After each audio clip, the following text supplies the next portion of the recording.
Atención, en todas las plataformas de Madero. Comienza Conversando. Media hora cruda y directa para desmenuzar la política y a los políticos. Conversando con Carlos Cantero y Percival Madero. Desde este momento, un programa sobre política, ética, partidos, tendencias y sociedad. Bienvenidos a Conversando. Bienvenidos, distinguidos auditores y televidentes, nuevamente acá en el panel de la Mesa de Madero Comunicaciones, en el programa Conversando, con nuestro distinguido amigo y colega, Carlos Cantero, a quien saludamos y le agradecemos los tiempos que se da para estar con los miles de auditores y televidentes que nos siguen en este programa Conversando todas las semanas, mi querido Carlos. Gusto saludarte. Hola Percy, encantado de saludarte a usted, amiga y amigo auditor, un saludo muy cariñoso. En este caso, yo desde Antofagasta, ¿y tú, Percy? Aquí desde Santiago, desde nuestros estudios en Santiago por ahora. Qué bonito, a la distancia, el norte se une. El norte se une y las tecnologías, porque igual nos están viendo por televisión a través de nuestra comunicación vía Skype. Así es que es como si estuviéramos en el mismo panel. Distinguido Carlos, hemos tenido una semana muy especial. Hay varios temas interesantes, pero quiero empezar con dándole fuerza a un tema que te han publicado a ti en diarios, digamos, nortinos, que tiene que ver con esta ruptura generacional, que tiene que ver cómo estamos mirando este traspaso del poder a las futuras generaciones y saber si acaso estas futuras generaciones tienen finalmente los acentos, las preparaciones, las capacidades, las fortalezas para empezar a tomar los hilos del poder en los próximos años, en las próximas décadas. ¿Qué pasa con este quiebre generacional? ¿Es solamente un tema de tecnologías? ¿Es un tema de conocimientos? ¿Es un tema de aspectos más bien políticos, de arrinconarse o acercarse al poder sin tanta experiencia? ¿Cómo lo ves tú? ¿Qué ha sido de lo que has escrito respecto a esto, Carlos? Bueno, efectivamente los medios de comunicación, tanto en el norte como en Santiago, me han publicado una columna de opinión que tiene que ver con mi vuelco hacia las ideas y el pensamiento, que tiene que ver con lo que yo definiría como filosofía política. Y en ese concepto he logrado desarrollar una idea que surge de la observación de la realidad en el país. El país tiene una fractura inmensa. Algunos dirán sí, entre la política y los ciudadanos, otros dirán entre la generación nueva y la generación vieja, otros dirán hay miles de fracturas en lo económico, los que tienen y los que no tienen, etcétera, en lo espiritual, en lo religioso, pero hay una que a mí me parece que es particularmente relevante. La fractura generacional tiene que ver con esa inmensa apatía, y lo digo muy elegantemente porque para decirlo con claridad es un profundo desprecio de la nueva generación respecto de la política antigua, de la antigua generación. Es decir, hay una nueva generación que quiere enterrar mañana a la generación de la transición. ¿Y por qué pasa esto? El desprecio surge porque sienten que le han heredado un mundo extremadamente egoísta, un mundo extremadamente individualista, pero por sobre todo una política que no tiene ningún respeto y ninguna consideración por los ciudadanos. Por el contrario, pareciera que hay un permanente engaño, una promesa que nunca se cumple de entregar beneficio. Entonces, cuando uno mira los estudios de opinión de la gente joven, y la gente joven es consultada respecto a ¿cuándo cree usted que podría tener una casa? Bueno, para nosotros a los 10 años de trabajo en nuestra generación aspirábamos a tener la casa. Pero la nueva generación no ve en el horizonte cuándo podría tener acceso a una casa, dado los costos que estas hoy día están teniendo. Perfecto. Se le pregunta por estabilidad laboral. ¿Y qué dice la juventud? No hay estabilidad laboral, por el contrario, hay inestabilidad permanente. Ah, pero usted tendrá seguridad en la educación. No tengo seguridad en la educación. ¿Tendrá seguridad en la salud? Tampoco tengo seguridad en la salud. O sea, me quedo sin trabajo y al poco tiempo me quedo sin beneficios. Entonces, pero no se preocupe porque la jubilación sí que va a ser jubilosa. Claro. Y todos sabemos que en Chile la jubilación es una vergüenza, es un escándalo. Entonces, hay una profunda ruptura de la nueva generación que mira con profundo desprecio, desagrado, repudio a una generación que le está heredando un mundo extremadamente difícil. Y eso se ve no solo en la política general, con efecto práctico, ya lo sufrió la Concertación cuando el Frente Amplio prácticamente se lo comió por los pies, estuvo a punto de desplazarlo y hoy día lo tiene francamente por las cuerdas.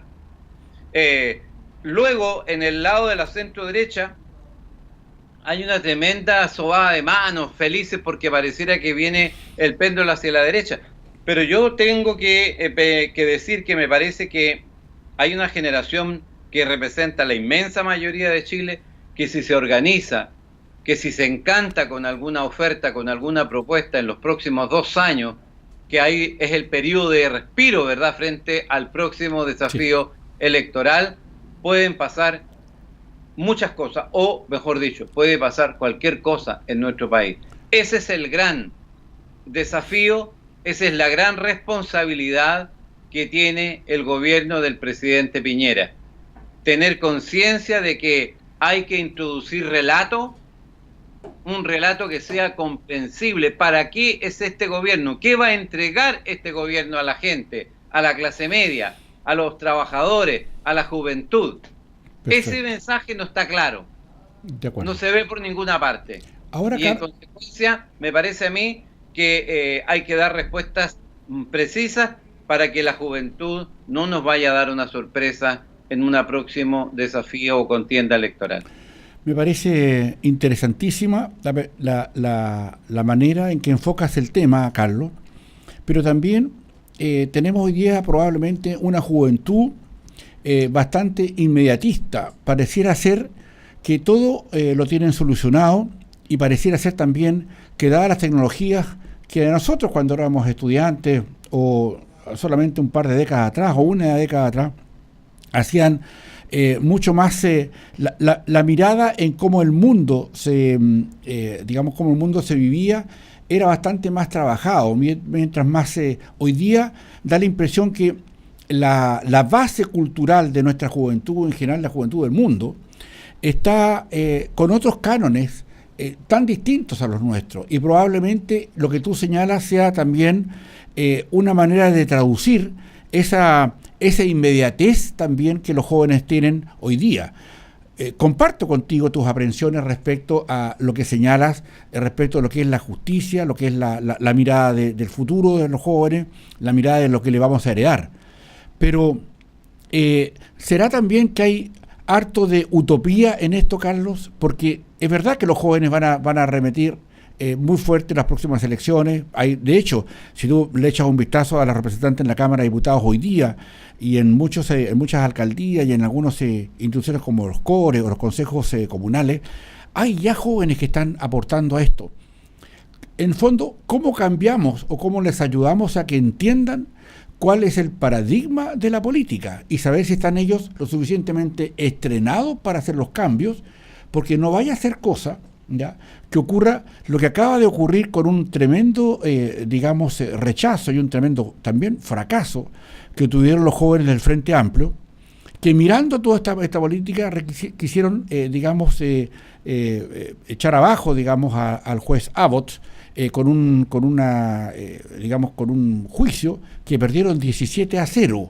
Entonces, ¿por dónde le damos la posibilidad a los jóvenes que, entendiendo las circunstancias, más allá de las dificultades de una vida que no tiene inmediatez, cómo le entregamos también los conocimientos para que ellos sean capaces de tomar un país o participar dentro de un país que hoy día probablemente no conocen a cabalidad, Carlos? ¿Qué hacemos? ¿Le entregamos nuestras experiencias a través de partidos políticos bastante más estudiados, más refinados, para que exista cierta obligatoriedad en que las personas que se van a dedicar al Estado o en lo que sea tengan los conocimientos suficientes como para poder asumir lo que significa la responsabilidad de un Estado, Carlos? Bueno, hay dos conceptos que tú vertiste en la parte inicial. El primero es el inmediatismo.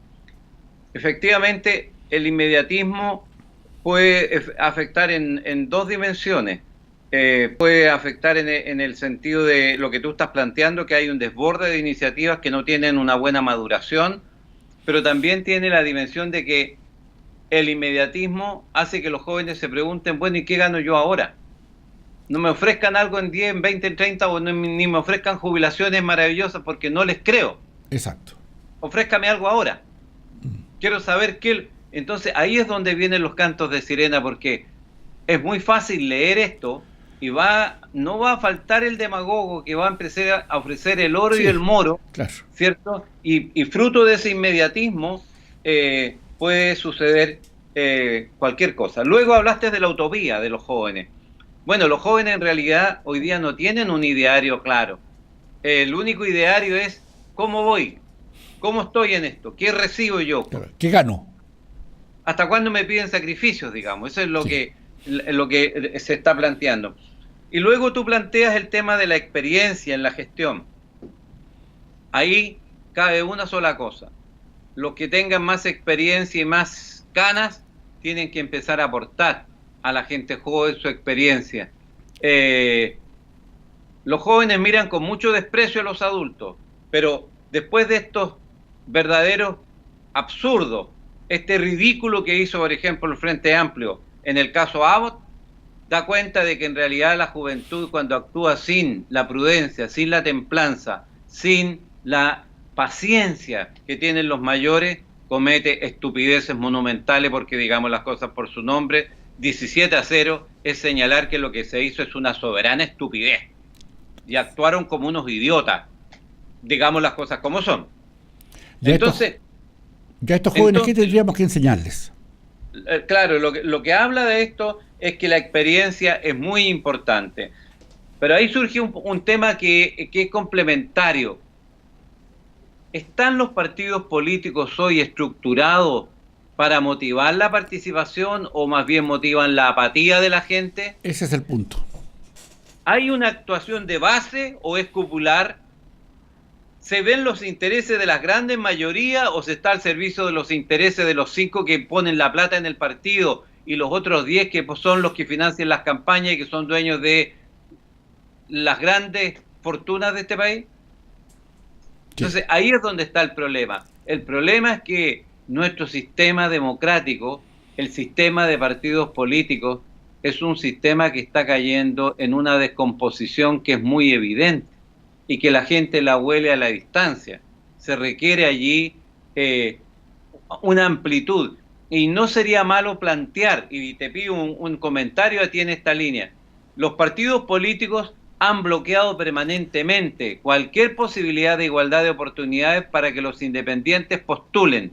Permanentemente los bloquean, porque o sea, ellos se quedan con la plata del Estado o porque ellos se quedan con la sumatoria de los votos y perjudicando a los independientes. Acuérdate que había independientes que tenían que competir solo contra 2 que sumaban sus votos. Claro. Entonces, ¿tenemos un sistema democrático suficientemente maduro, plural, respetuoso de la diversidad? O sea, lo que tú planteas es el centro del problema. Hoy día los partidos políticos se han apañado toda la representación popular y creo que en eso hemos fallado todos.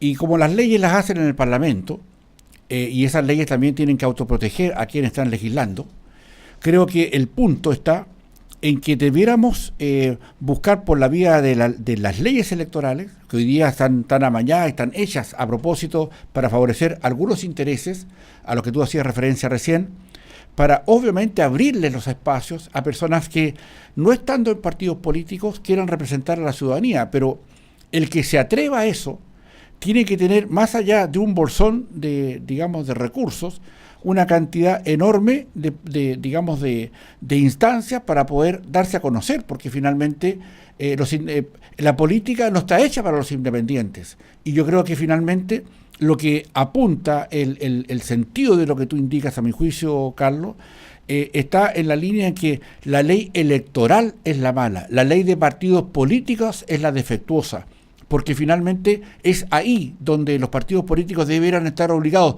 por ley, así como se va a llevar hoy día a mitad de gente, por género, mitad hombres, mitad mujeres, también por ley a que la mitad de los partidos políticos presenten mitad militantes, mitad independientes, porque en definitiva eso es lo que le da cierto sentido a la política, para que no entre cuatro paredes y en una cocina especial de Santiago, del Mapocho, digamos, se establezcan los criterios donde finalmente se determinan y se dirimen quiénes van a ser los que los representan, que muchas veces, como te ha contado a ti, Carlos, muchas veces son personas que no tienen ningún talento, ninguna capacidad, ninguna, yo diría, digamos, fortaleza para llegar a ocupar cargos de la primera magistratura de nuestro país, y particularmente en el Congreso o cualquier instancia política donde existe alguna representación. Los viejos de la política quieren amañarse, o ponen a sus hijos, o ponen a sus sobrinos, o ponen a personas que están ligadas a ellos, pero tampoco le dan los espacios. Ahí vemos la cantidad de personas que tienen hoy día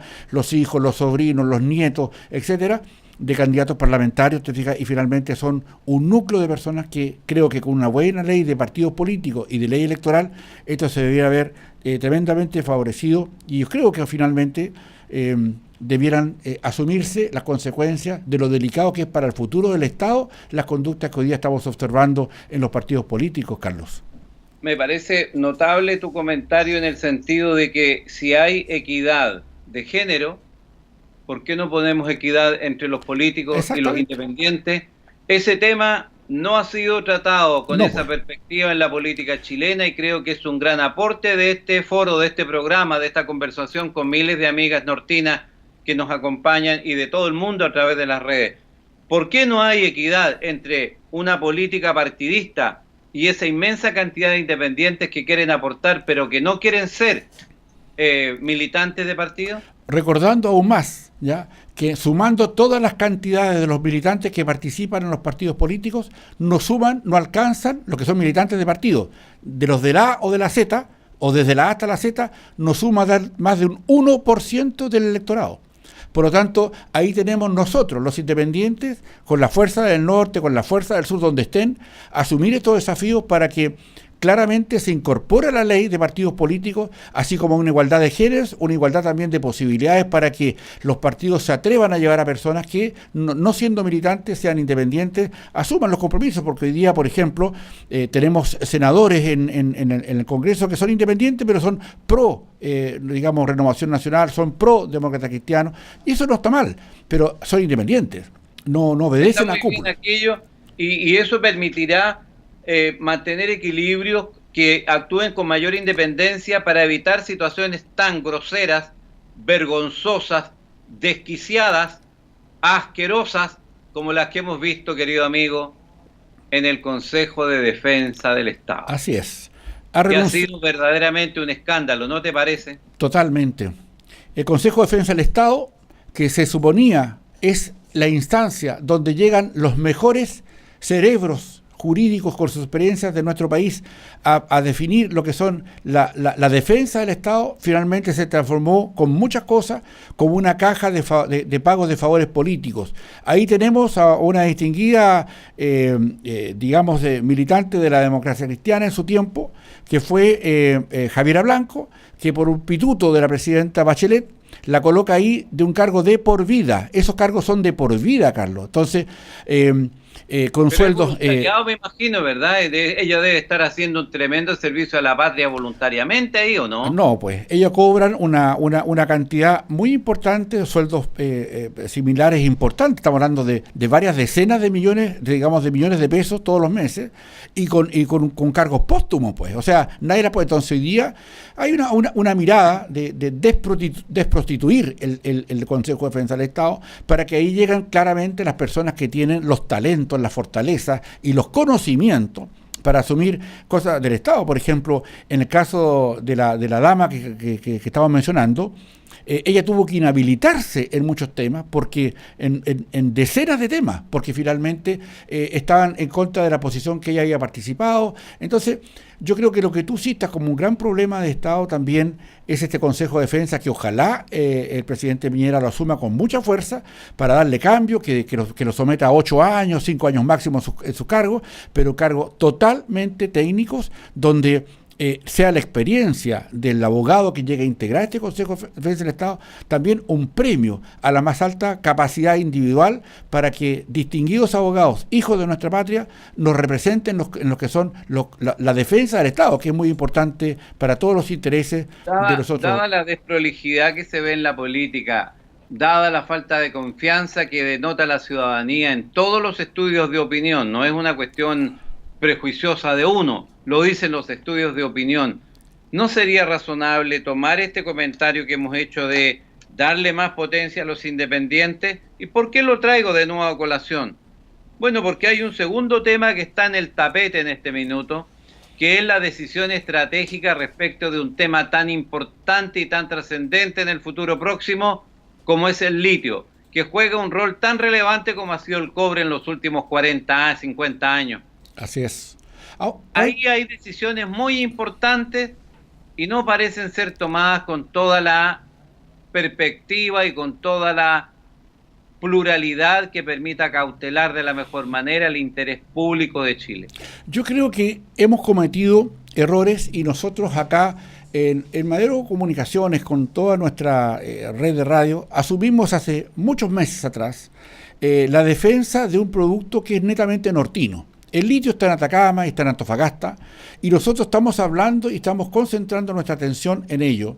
Y también tiene que ver con las perspectivas de que, cómo se está analizando esto, Carlos, porque fíjate que muchas veces nuestros auditores probablemente no lo sepan, es que lo que está en juego acá, incluso hoy día, se veía acá en Santiago un comparendo que había a propósito de una declaración de voluntad que manifestó Ponce Lerú respecto a evitar que una minera Tianqi, una minera china, que estaba participando por la compra de un 24% de una empresa que es socia de Sokimich y que finalmente tenía la participación que se iba a quedar con este 24% más todo lo que tenía en el mundo, iba a llegar a acceder a un 70% del litio del mundo. Y eso significaba que de alguna manera concentraba todo ese poder y a nosotros nos dejaba como lo hicimos con el salitre y como lo hicimos con el cobre todavía. O sea, todavía suena triste e imprudente que por el centro de Antofagasta pase un tren y como muchos lugares de nuestro norte, cargado con nuestro cobre al servicio de otras naciones y de otras culturas y de otros trabajadores de otros países, donde ese cobre que nos ha costado sacar, que finalmente lo regalamos y apostamos solamente a llevarlo como cátodo, como cobre blister o como concentrado, finalmente apunten a que el litio, Carlos, es un tema que a mi juicio no está lo suficientemente tratado. Yo me leí todas las actas de la reciente discusión de la semana pasada en el Congreso donde se habló este tema. Y ¿sabes qué? Me da una pena tan enorme, Carlos, porque siento, lo hemos dicho aquí en nuestra red de emisoras, pero siento, Carlos, y ahí está toda tu experiencia de vicepresidente del Senado, diputado y senador, tantas veces nos representaste en el mundo del Congreso. Acá pareciera entenderse que cuando estamos hablando del litio y de las empresas chinas, estamos hablando que la empresa china no es una empresa privada china, es una empresa del Estado chino, que la tiene como fachada, ¿ya?, para hacer negocios para ellos quedarse con el litio. Y pareciera ser que acá tenemos personas que no sé en qué mundo viven, que no entienden ese concepto, ¿te fijas? No estamos acá tratando entre empresas, estamos hablando entre estados. Y para nosotros el litio probablemente sea la última oportunidad que tengamos para poder asumir desafíos económicos importantes de producción de baterías de litio, te fijas, de industrializarnos en el litio.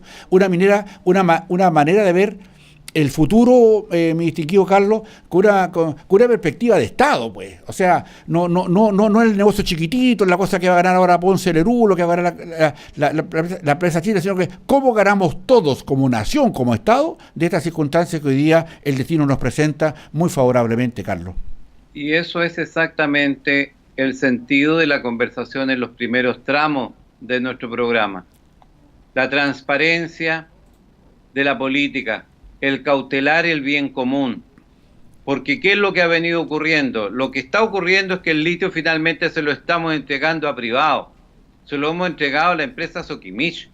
Hay dos empresas que están teniendo la concentración y ellos negocian con el mundo. ¿Y qué hace el Estado chileno? ¿Qué hace la política chilena? Esto huele mal. Exacto. Yo creo que esto huele muy mal.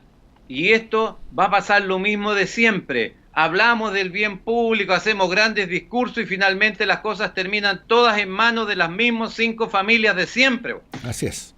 Y yo creo... En perjuicio de todos los chilenos. Y lo que es peor, no tienen ningún empacho en negociar con que sea a nivel internacional y Chile se va quedando debajo de la mesa en todo esto. Aquí hay un tema muy relevante. Se requiere que las comisiones de minería del Senado y de la Cámara de Diputados tomen carta en el asunto. Señores parlamentarios, el pueblo los eligió para representar el interés público, el bien común, y no para ser en definitiva comparsa de cómo 5 fascinerosos terminan llevando a la privatización bienes públicos de todos los chilenos sin cautelar adecuadamente los intereses de nuestro país. Yo creo que tendríamos que tener también en conciencia lo que ocurrió el año 1972, ya cuando nacionalizamos el cobre por unanimidad. Y eso también tenemos que dejarlo sobre la mesa, Carlos, porque aquí no se trata de estatizar el litio, se trata de cómo le entregamos una herramienta público-privada, si tú prefieres, pero una herramienta que cautele los intereses de Chile, ya, para no cometer el mismo error que cometimos con el salitre y que cometemos con el cobre. O sea, ¿qué vamos a hacer? ¿Y cómo vamos a influir nosotros como nortinos? Porque el litio está en el norte, pues, si no está en Puerto Montt, ni en Concepción, ni en Punta Arenas, ni en Talca. Está en Antofagasta y está en Atacama. Y tenemos las reservas de litio más grandes del mundo. Pero un comentario, Percy, un comentario. Es cierto lo que tú estás diciendo, pero ya te conté, nunca he participado de una conversación estratégica respecto del futuro del litio en la zona norte del país. Todo esto lo resuelven 4 gatos en Santiago. ¿Y responden aquí? A los mismos intereses de siempre. Hemos emplazado... Perdón.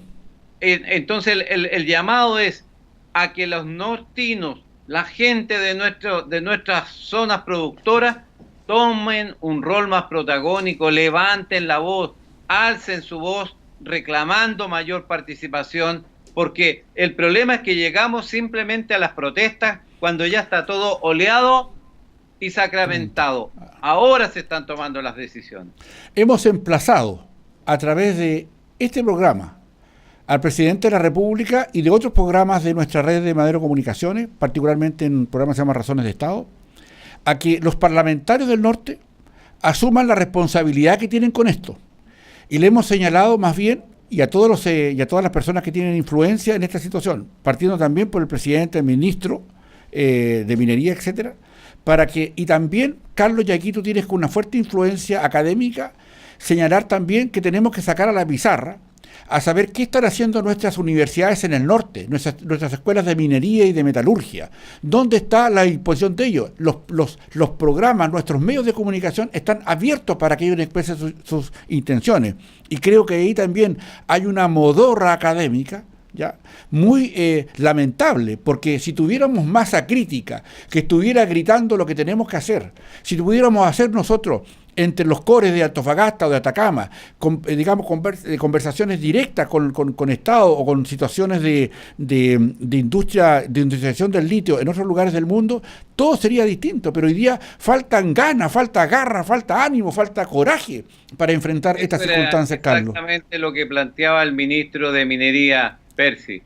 Se requiere que los actores regionales tengan una voz más decidida, tengan una actitud más proactiva, tomen un rol más protagónico y no sean simplemente comparsas y en algunos casos, lamentable y tristemente, monigote, porque hay autoridades que también no hacen más que decir que sí a todo lo que establece Santiago, casi sin ningún cuestionamiento. ¿Y por qué? Bueno, porque si cuestionan algo, se van para la casa en forma inmediata. Es el caso de los intendentes, es el caso de los seremi. Así es. Que no pueden realmente representar la voz de las regiones. Por eso que las universidades, las organizaciones gremiales, la sociedad civil en las regiones, tiene que tener un rol protagónico. Eso lo planteaba precisamente el ministro de Minería en conversaciones en días pasados.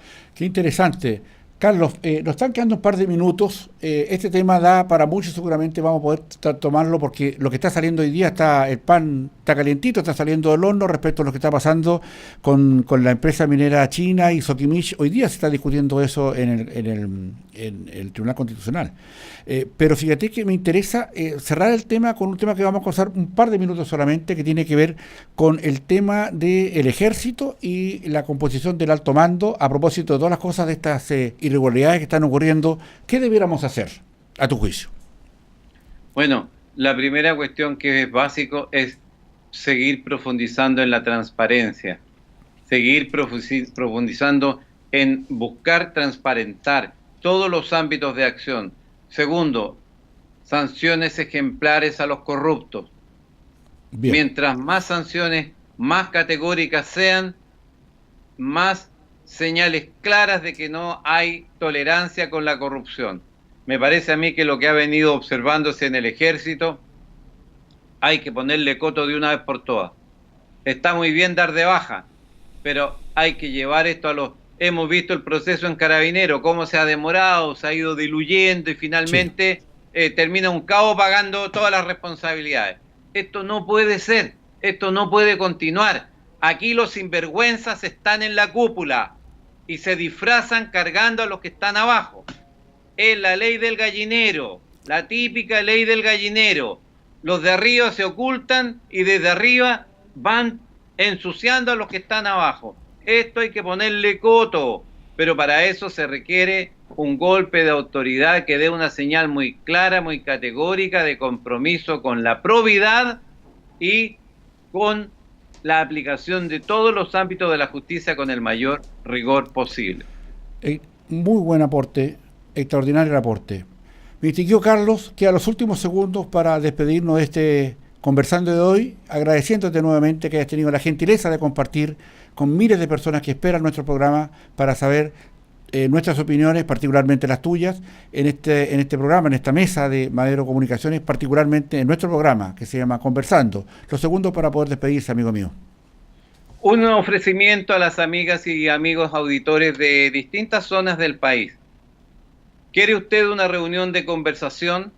¿Quiere usted una reunión de reflexión seria, serena, prudente, profunda? ¿Quiere hablar de las grandes problemáticas? ¿Quiere reflexionar sobre los grandes problemas de nuestro país? Aquí hay panelistas que están disponibles para concurrir a distintos lugares a participar de foros, de seminarios, de talleres. Tú le das la dirección de nuestro programa para que aquellos interesados nos hagan llegar su comunicación. En el caso mío, ciudadanocantero@gmail.com, ciudadanocantero@gmail.com, a vuestra disposición. Muchas gracias, Carlos, y le decimos a nuestros auditores y televidentes que pueden volver a escuchar nuestro programa en un horario de los días sábados, alrededor de las 11 o 12 del día, que se los dicen se repite el programa, y también pueden... ¿En qué dirección? En la dirección de, Madero TV en YouTube. Ahí lo vamos a decir, para todo esto, pero también para que está para puedan verlo cuando así lo estimen necesario nuevamente en nuestra página web maderofm.com. Les agradecemos enormemente su sintonía y te agradecemos nuevamente, Carlos, tu buena disposición y tus interesantes aportes. Un abrazo y gusto de saludarte, y a ustedes, distinguidos auditores y televidentes, hasta una próxima oportunidad aquí en Conversando. Muchas gracias. Y hasta aquí llega la conversación de hoy sobre política, ética, partidos, tendencias y sociedad. Conversando vuelve con Carlos Cantero y Percival Madero con lo crudo y directo de la política.